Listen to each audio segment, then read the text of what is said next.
Our lecture today is on the epic of Gilgamesh, one of the greatest epics in ancient history.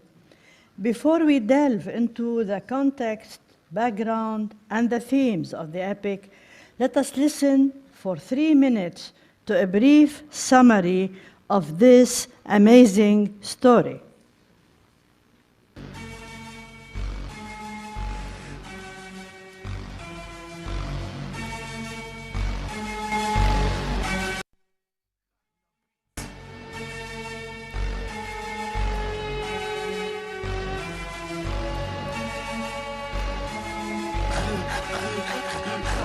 Hey, let me tell you all what you need to know about the epic of Gilgamesh. The oldest story told, he was a superhuman king on a superhuman mission. He's looking for a way to nurture his condition. He had great power, let it go to his head. Took advantage of his people and let the rumor spread. The gods got mad, he didn't follow their plan, but he was 2/3 God and 1/3 man. See, Gilgamesh had a friend, and Kira was his name. They've caused so much trouble, but he took the blame. The gods took action, and so they blew. And Kira with an awful leap of flew. On his last days alive, about the afterlife he dreamed. He told Gilgamesh about how it all seemed. Dust is their food, and clay is their meat. They see no light, eternal defeat. And Kira died, and Gilgamesh kept crying that his friend was gone, he was next in line. Gilgamesh didn't want to face the brutality, so he went on a journey for immortality. He killed lions and through scorpions he passed. He walked 12 leagues of darkness, and so at last he reached the garden of gods and met with Sidore. Led to a Shinabi where he let all his fury. Destroyed the protection from the waters of death. To make up for his actions, he used all his breath to push the boat alone, and eventually they got to it and fished him who they go the far away. They said their hellos, and Gilgamesh started asking, tell me, Utnapishtim, how your life is everlasting. Utnapishtim said, well, Ea saved me from a storm, making me and my wife the only living over form. We were mortals in our time past, but at the mouth of the rivers we will always last. Gilgamesh said, what can I do to be immortal? How? There must be some kind of portal. Utnapishtim said, okay, let's put you to the test. Prevail against sleep for 7 nights without rest. Gilgamesh tried to stay awake, but he was too weak. He woke up, saw red, he'd been sleeping for a week. Utnapishtim said, there's one last thing you can do. It's a mystery of the gods that I'm telling you. There's a plant underwater that will rule your hands. Inside it, there's all what your soul demands. Gilgamesh doesn't wait, heads for his last hope. Tied heavy stones to his feet with the rope. He took the plant and held it in his own hand. He was headed on his way back to his homeland. But when Gilgamesh stopped for a cool water well, a serpent nearby sensed the sweet smell. He jumped out, taking the flower away. Gilgamesh sat down and wept in dismay. I guess there's no use running from mortality. I guess I'm affected with normality. I'm going back to Europe to claim my glory. My immortality's within my story.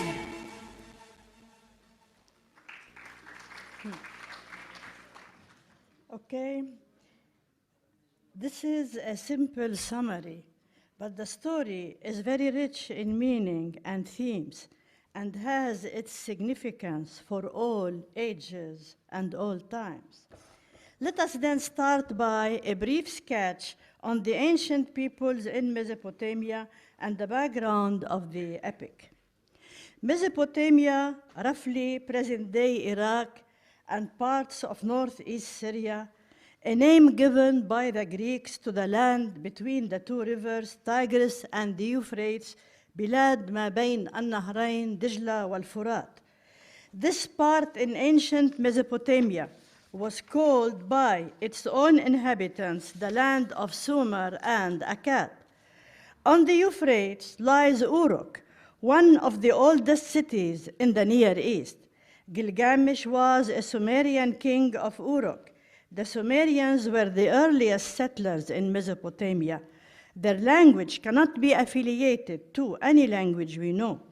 They were the first inventors of writing cuneiform script, al-Khat al-Mismari. They wrote on clay tablets, and they were urban people who lived in fortified cities. Their land was divided into small kingdoms. Together with the Sumerians lived another group, the Akkadians, named after their city, Akkad. Their language was different from that of the Sumerians, for they spoke a language which belonged to the same linguistic family as Arabic and Hebrew, called Semitic, اللغات السامية. The Akkadians came from a different cultural background than the Sumerians, and their peaceful cultural interaction in the area lasted for 1,000 years. The Akkadian rule was predominant in Mesopotamia in 2000 before Christ.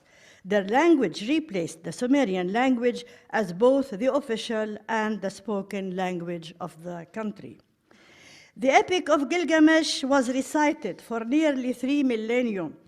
Modern generation came to know about Gilgamesh only after the first cuneiform fragments of the story were excavated in 1853 at Nineveh from the library of the last great Assyrian king, Ashur-bani-pal, who reigned in the 7th century before Christ. From the Sumerian king list, we do know there was a historical Gilgamesh. He reigned sometime between 3000 and 2500 before Christ in the city of Uruk near the Euphrates in what is now southern Iraq. Gilgamesh became, after his death, a hero of many tales. In these tales, he is given a semi-divine and superhuman features. Several of these tales were fixed in writing in the Sumerian language.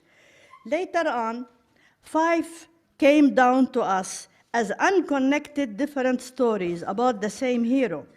1,000 years after the hero's death, these tales were joined together into a literary whole written in Akkadian.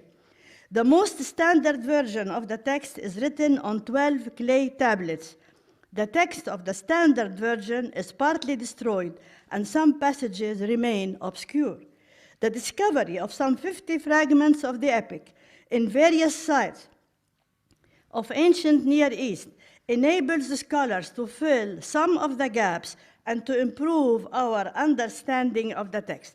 I would like to mention here that recently a tablet was deciphered, a 4,000-year-old clay tablet. It reveals new details about the Old Testament tale of Noah and tells a similar story.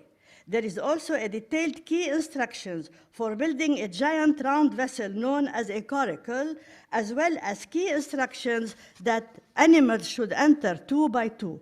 It is now displayed at the British Museum in London. After this brief introduction to the ancient peoples of Mesopotamia and the background of the epic, few words about epic genre in general. Epic poetry may first be defined as heroic poetry, a poetry which records the deeds of heroes. As such, epic poetry is found in almost all great literatures of the world. First, epic poetry is often found when cultures are first structured and restructured. They are often associated with the early stage of a literary tradition. Secondly, epic poetry is often a poetry of celebration. It celebrates the earthly deeds of individuals or tribes or perhaps peoples or cities. Thirdly, epic poetry is often backward-looking. It describes not contemporary events or reality, but looks back to a heroic past, to days gone by. In Gilgamesh, we are told many times that this is a tale of long ago, a tale of ancestors and of a golden age. Epic poetry, therefore, is often an evocation of a great past, a recreation of a golden age of heroism and great human achievements. Gilgamesh and the Odyssey, which you will also be reading this semester, constitutes a journey of manhood, which through the use of various literal devices transmit the values of their respective societies. Both stories are narrative poems about an epic journey. They make use of a storytelling trick called flashback. Flashbacks help in making the story more interesting and help to draw the reader in the story. It gives an overview picture of the story. Example, the flood story in Gilgamesh. Repetition is another technique. It is used to emphasize epithets, similes, and speeches. Repetition makes the imagination open to suggestions which can lead to an interesting implication as to the meaning of the text. It suggests a certain kind of imagery. The imagery of the forest in Gilgamesh is important. It is in the forest, a dangerous place, that Gilgamesh and Enkidu validate their heroism and slay Humbaba. But why are we reading this epic today? How does Gilgamesh's quest for immortality concern us today? How does Gilgamesh's spiritual change affect the way we look at ourselves and at our society? What is heroism? What is the meaning of victory? What is maturity? How can a human, in the midst of all failure and losses, still reach contentment and be at peace? What is the meaning of victory in defeat? In fact, there are many interpretations for the Epic of Gilgamesh: the psychoanalytical, the gender, the sociological, the mystical, etc. I'm going to adopt the, quote, existential, unquote, interpretation as presented by Rivka Harris, Stephen Mitchell, and others.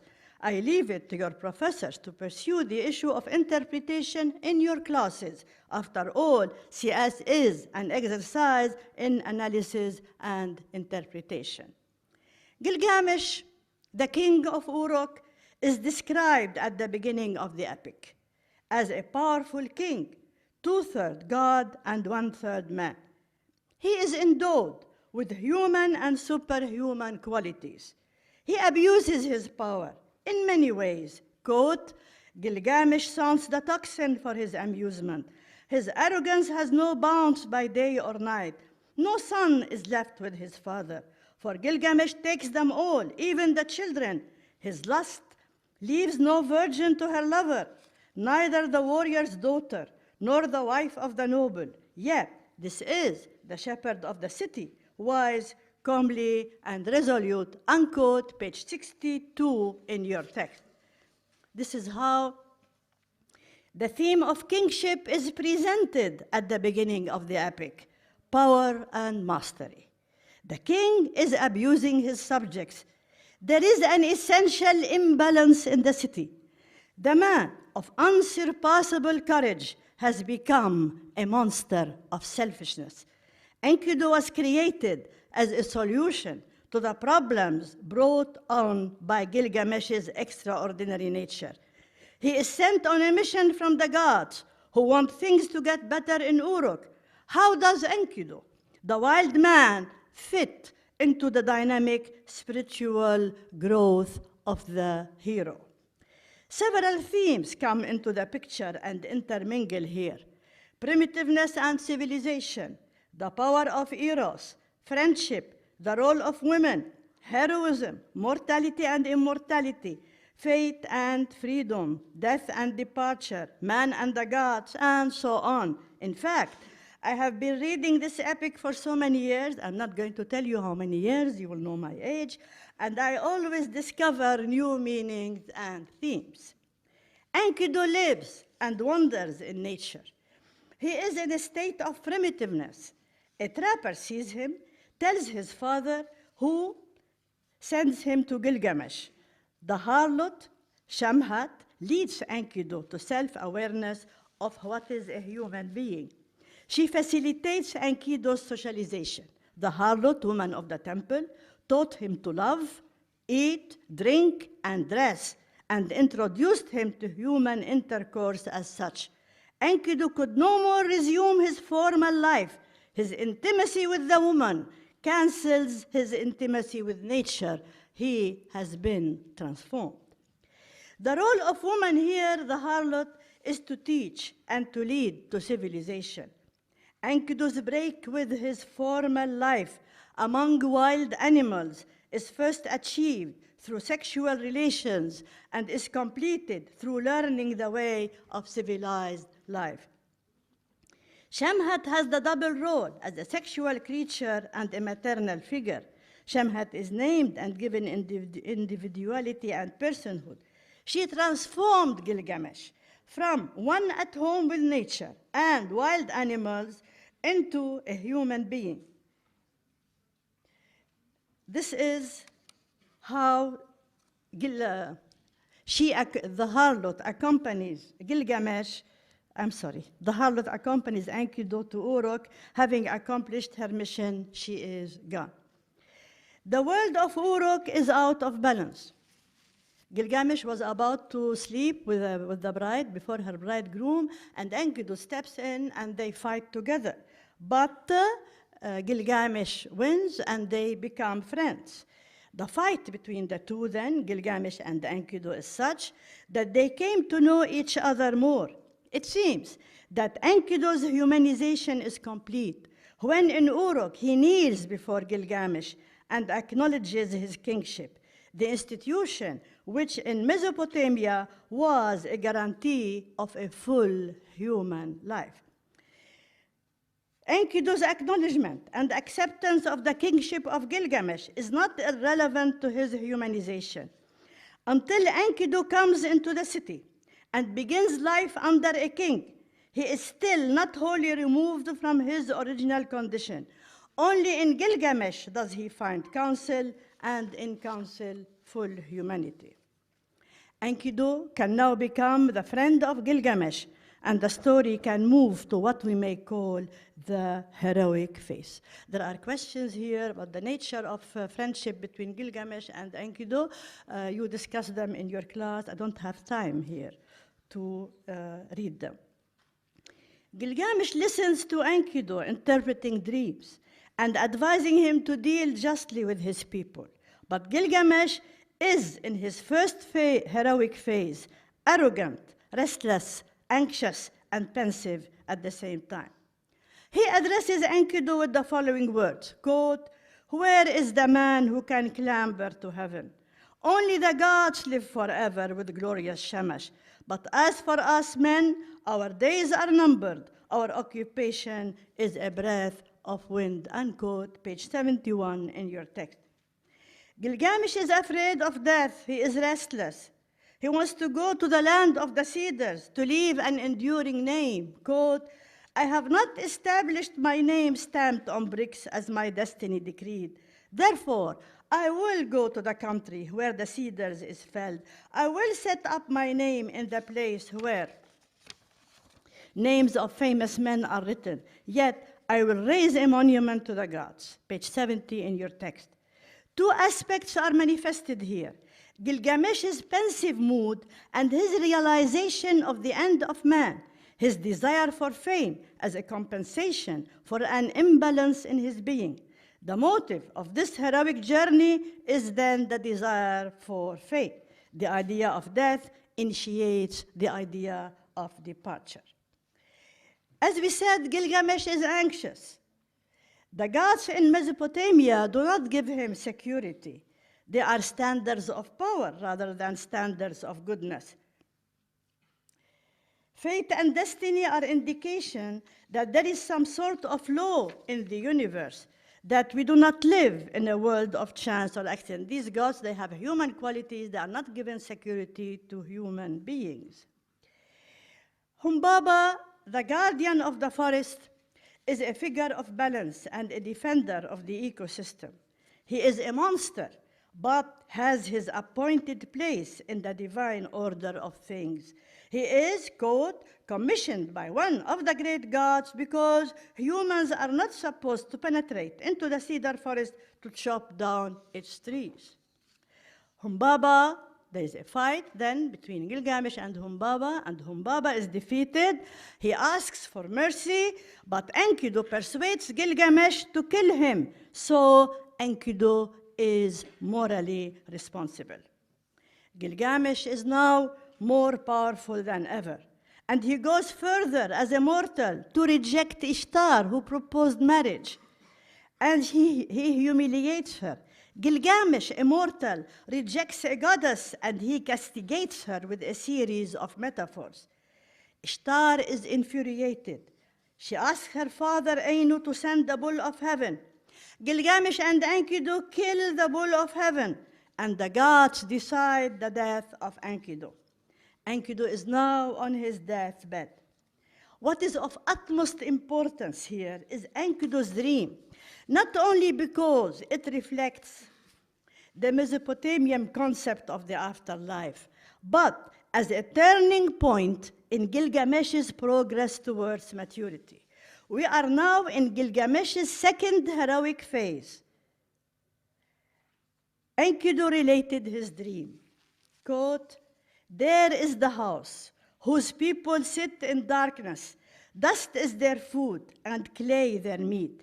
I entered the house of dust, and I saw the kings of the earth, their crowns put away forever." Page 92 in your text. I'm not going to read the whole passage. This is a picture of the afterlife in Mesopotamia, a dark underworld with miserable creatures eating clay and dust, and above all, kings and ordinary people will be the same. How would the powerful and arrogant Gilgamesh react to this reality?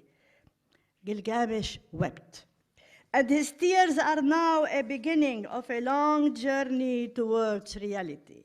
Gilgamesh is now starting to change his rebellious and arrogant attitude towards a more pensive and reflective mood. Gilgamesh says, quote, "Who is there in strong-walled Uruk who has wisdom like this? Strange things have been spoken. Why does your heart speak strangely? The dream is marvelous, but the terror is great. We must treasure the dream, whatever the terror, for the dream has shown that misery comes at last to the healthy man. The end of life is sorrow." Unquote, page 93 in your text. So Gilgamesh started reflecting on the wisdom behind life and death. He called the dream marvelous while being aware of the terror of that reality. Gilgamesh is now not only an epic hero, but a philosophical hero as well. Enkidu dies after 12 days of agony, leaving Gilgamesh in grief. Now death is an intimate reality. It took Gilgamesh a while to acknowledge that his friend is dead. This is a tragic moment in the epic, though epics are not necessarily tragic. Death, once something to be defied, has become part of life. The proximity of death supplied the chief motive for Gilgamesh's departure. Abandoning all privileges and responsibilities, giving up his role as a warrior and king, reversing Enkidu's journey from wilderness to civilization, Gilgamesh put on animal skin and leaves Uruk. This journey is different from his previous journey. There, he returned to Uruk full of himself, thinking that he was victorious. Didn't he kill Humbaba? Didn't he kill the bull of heaven? Didn't he defy Ishtar?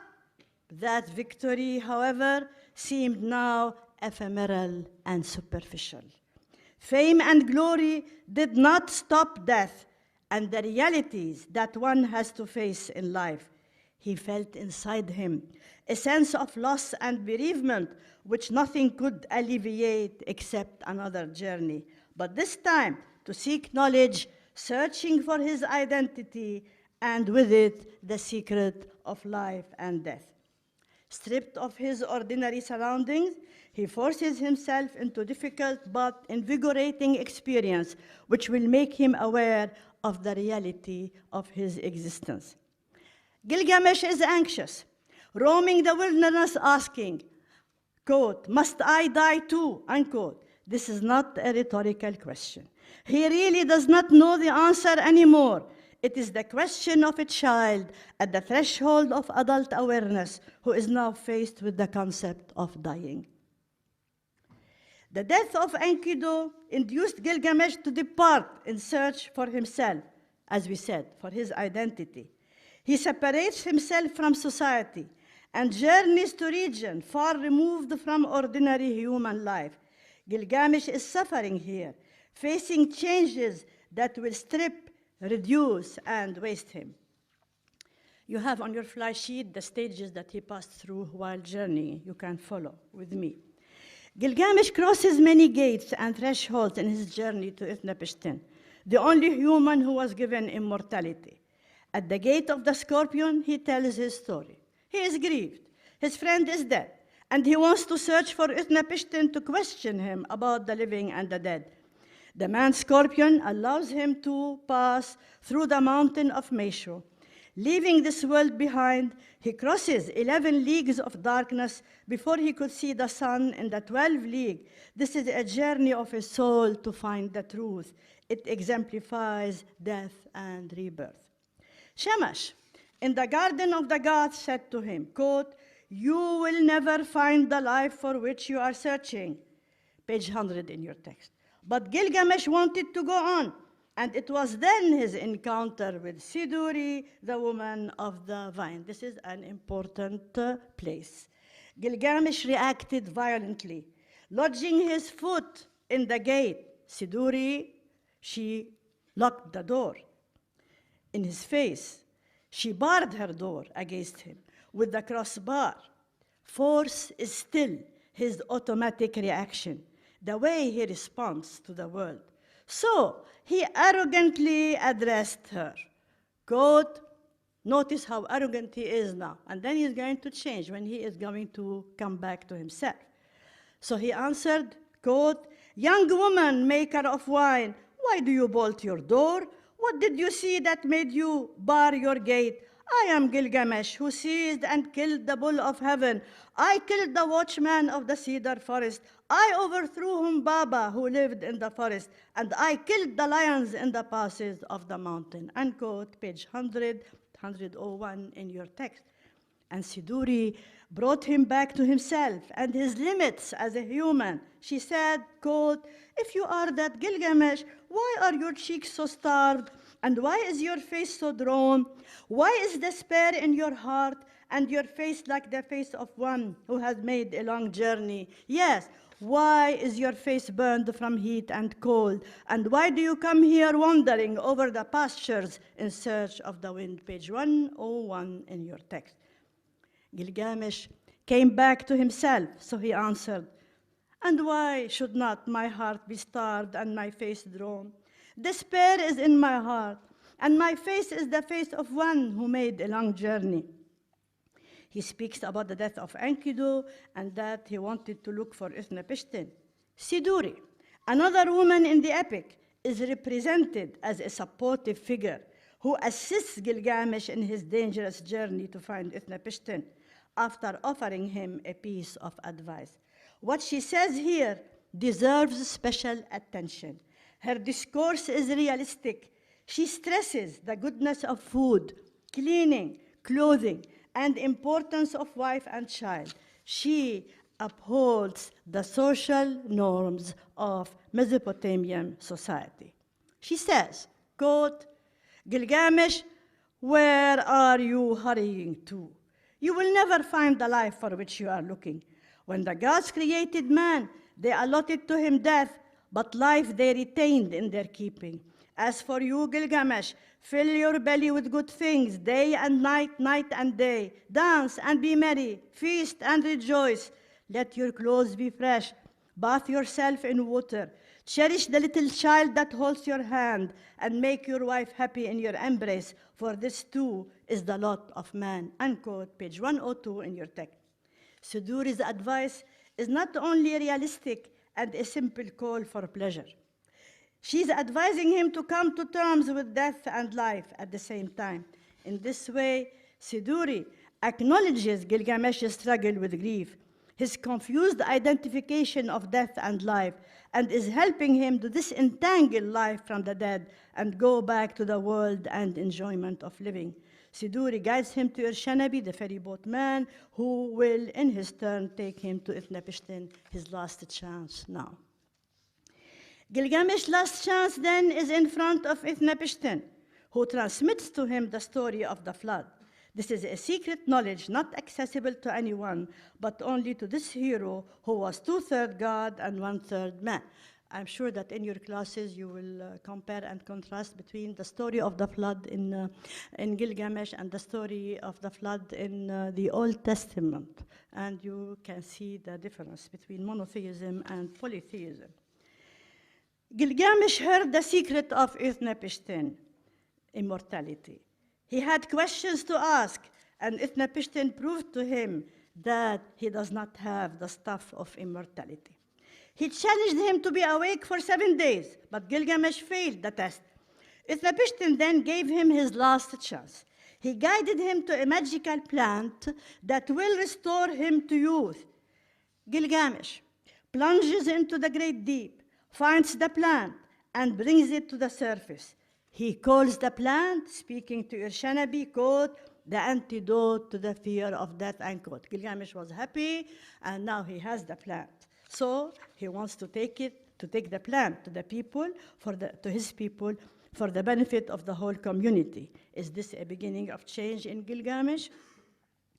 On his way back to Uruk, Gilgamesh bathes in a pond, leaving the plant on the ground. A snake ate the plant. Her skin shone, and Gilgamesh lost his last chance. What will he do? Lose all hope? Continue to search? Or go back to build the city? Gilgamesh sat down and wept. The tears ran down his face. He took the hand of Irshanabi, quote, "O Irshanabi, was it for this that I toiled with my hands? Is it for this I have wrung out my heart's blood? For myself I have gained nothing, not I, but the beast of the earth has joy of it now. I found a sign, and now I have lost it. Let us leave the boat on the bank and go." Unquote, page 117 in your text. This is, alas, the last gasp of tragedy. The loss of the plant stands for the loss of the illusion that one can conquer the hidden forces in the universe or go back to being a child. It brings home the necessity for growing up, for facing and accepting reality. Gilgamesh is now with the realization that even though he is 2/3 God to 1/3 human, it is his human third that controls his destiny. Alas, there is no immortality and no return to youth. Is Gilgamesh defeated? How can one lose and still be victorious? Gilgamesh realizes that he cannot come against his destiny, but he can live well, having received the critical faculty of moral discernment. True, it is a dead end, but there is a way not to submit and to continue. He can choose either to sink in despair or transcend his weakness and leap to real freedom. Yes, freedom from anxiety and restlessness. The perfection of Gilgamesh's knowledge is attained when he at last discards his self, the death of which is inevitable, and perceives that only his accomplishment will remain. Gilgamesh fails to win immortality, true, but his travels have the desired effect. He is reduced to a level coherent with the precincts of the city, and he is made wise.